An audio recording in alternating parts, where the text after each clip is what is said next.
The room looked shiny and polished, but something felt fake. It was a live TV interview, cameras rolling, audience clapping on cue, and a host with the kind of smile that hides sharp things underneath. Denzel Washington sat in the guest chair, calm as always, dressed in a clean black suit, his hands resting in his lap.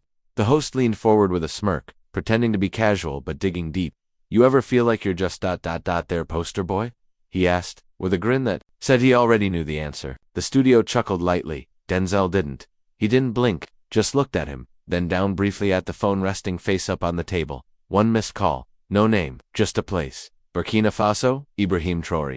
For a second, Denzel's face changed barely. A flicker in his eyes, a pause in his breath, but he said nothing. The audience was waiting. The host leaned in again, pushing the silence. "So," he said, smug and loud. Denzel looked at him, quiet, steady, his voice low, almost like he was talking to himself. "I used to, until today." You could hear the breath in the room shift. Someone in the back coughed. The host tried to laugh it off, but Denzel was already reaching for his phone. Slowly, without drama. His thumb hovered for a second. Then he stood. "We'll need a minute," he said, looking straight at the camera, not the host, not the crowd. The camera feed shook slightly as the director scrambled, and then just like that it cut to black. Backstage, away from the lights, Denzel sat alone with thoughts louder than the crowd outside. His mind drifted through years of quiet cuts and cold smiles, times when people clapped for him but never really listened. He remembered the comments that weren't said to hurt, but always did. "You're one of the good ones," they'd say, as if the rest weren't. "You speak so well," like that was a surprise. In meeting rooms, his ideas were trimmed down, his truths softened. Producers nodded politely, then sliced the real parts out of his roles. "Make it safer," they'd say. Less angry, more hopeful. Once, during filming, a nervous intern leaned in and whispered, "They told me not to light you too dark, sir." He didn't respond. What was there to say? Another time, a younger actor pulled him aside, trembling. They said, "If I act like you, I might get in."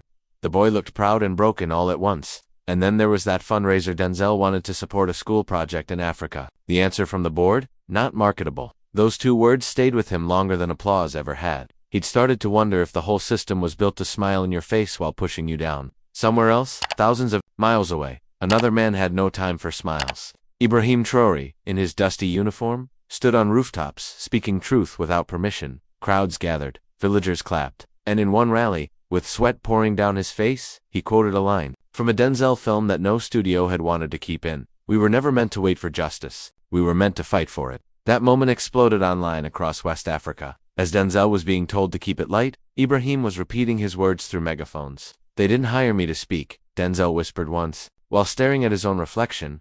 Just a smile. He started to feel like the world he lived in had been painted too neatly, with his face on the cover, but none of his truth inside. The day before the interview, something cracked. A phone recording leaked, studio producers joking during a private call. "Make sure we throw in something for the black crowd. Keep them happy." The clip spread fast. People were angry, some shocked. But Denzel wasn't. He had heard it all before, just never this loud. The screen flickered back to life, and the studio felt heavier than before. Denzel sat in the same seat, but something had shifted. His eyes were damp. Not from weakness, but from something deeper, something built over years of holding back. The host tried to steer things back, reaching for a safer question, but Denzel didn't let him. His voice was calm, no anger, no rush, just clear. "You asked if I feel like a poster," he said, staring straight ahead. "No, but I know what it's like to be painted." He didn't explain what that meant. He didn't need to. Then, with one hand, he tapped his phone and held it near the mic. A voice came through, low, steady, filled with quiet fire. It was Ibrahim Traoré. "They erased our heroes, Denzel, but they didn't erase you. What you said when they silenced you became scripture for the rest of us." The whole studio froze. You could hear the air conditioner hum. Behind the words, the narration took over, children in dusty schoolyards reenacting scenes from Denzel's movies. Not because of lights or money, but because those scenes made them feel alive, strong, real. They weren't copying a star. They were reaching for themselves. The host shifted in his seat, unsure, sweating lightly. He fumbled for words, made a weak joke, but no one laughed. The audience wasn't smiling anymore. Some looked down, others looked at Denzel like they were seeing him for the first time. "Every time I was told to quiet down," Denzel said softly, "someone out there turned the volume up. His name's Ibrahim." The host tried to move on, but his hands were shaking. The director waved, mouthed rapid, but no one cut the feed. This moment was too real to edit. Denzel looked into the camera, not with rage, not with pride, just truth. "If silence is the price of belonging," he said, "maybe I don't belong here anymore." After the interview, Denzel vanished from the spotlight. No follow-ups, no press tours, no more late-night appearances. but his silence only made the moment louder. That short clip of him playing the voicemail and speaking into the camera spread across the world like a match to dry leaves. Students across Africa held signs that read, "He spoke. We listened." Photos surfaced of classrooms watching the video, young boys and girls acting out his lines, not to entertain, but to feel like they mattered. Ibrahim posted a single photo, him standing in front of a chalkboard with Denzel's face drawn on it, captioned, "He spoke. We listened." Back in Hollywood, things cracked. The host's show was pulled pending review, though everyone knew it wasn't coming back. Old emails, leaked racist jokes, marketing plans that treated black stories like tools, not truth. The studio's apology was cold and careful, the kind that tries not to say too much. No one bought it. The host, now out of work, tried to attend a big gala. A camera caught him being stopped at the door. He argued, then quietly left. That night, he sat alone at home, scrolling through messages from old contacts. None were answered. One came from his daughter. "You okay, Dad?" He didn't reply. He just stared at the screen, then at himself in the mirror, trying to find the person he thought he was.